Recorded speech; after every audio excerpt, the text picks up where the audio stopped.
Why most people stay broke even if they have high salary. So really, let's talk about something uncomfortable but real. Kasi honestly guys, high salary doesn't guarantee financial freedom. Magugulat ka, kumikita ng 6 digits, 7 digits, pero they still live paycheck to paycheck. Kasi honestly guys, it's not always because they don't earn enough. It is because how they manage what they earn.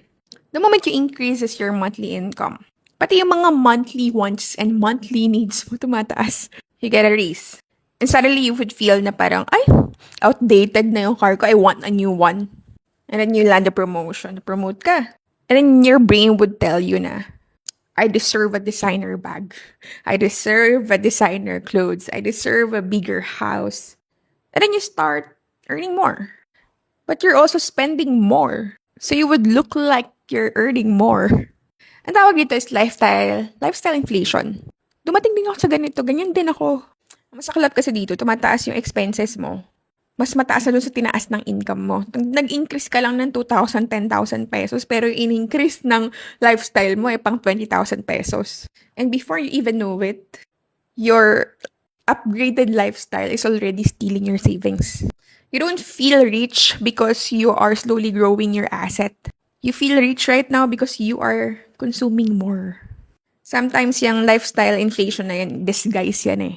Yung brain natin, tinatawag tayo na sinasabi niya, oh, reward yourself. Nag-hard work kayo, nagpakahirap ka dyan eh. Ilang years mo yung pinagtrabahuhan eh. Kung re-rewardan mo yung sarili mo ngayon ng bagong sasakyan, deserve mo yan.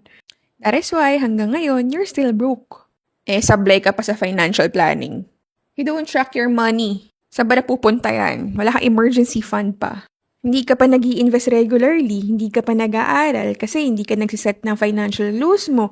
Ang gusto mo lang, kumita ng kumita. Kasi guys, you cannot manage something that you cannot measure. So you have to track your expenses.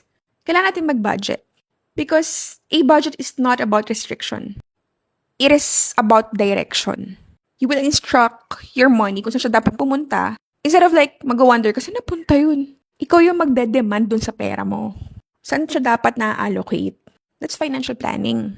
Another is, there are people na nag-i-invest naman, but nag-i-invest sa mga maling vehicle because they wanted to invest, but they don't want to invest in their knowledge.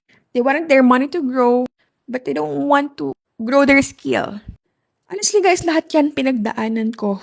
Nag-lifestyle inflate ako, hindi ako nag-aral, tamad ako mag-aral, mag-add ng mga additional skill, ayoko mag-aral, gusto ko pahandle na lang sa iba, hanap ako ng mga financial advisor, na sila na bahala mag-allocate ng investment ko. Naniniwala ako sa mga tao na nag-a-advise sa akin, sila nga mismo may problema sa pera.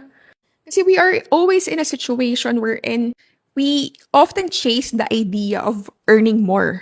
But honestly guys, what we should really chase is not earning more, but keeping more and growing it wisely. Kasi di ka na mayayaman pagka tumaas yung kita mo eh. Yayaman ka when you master discipline, planning, and long-term thinking.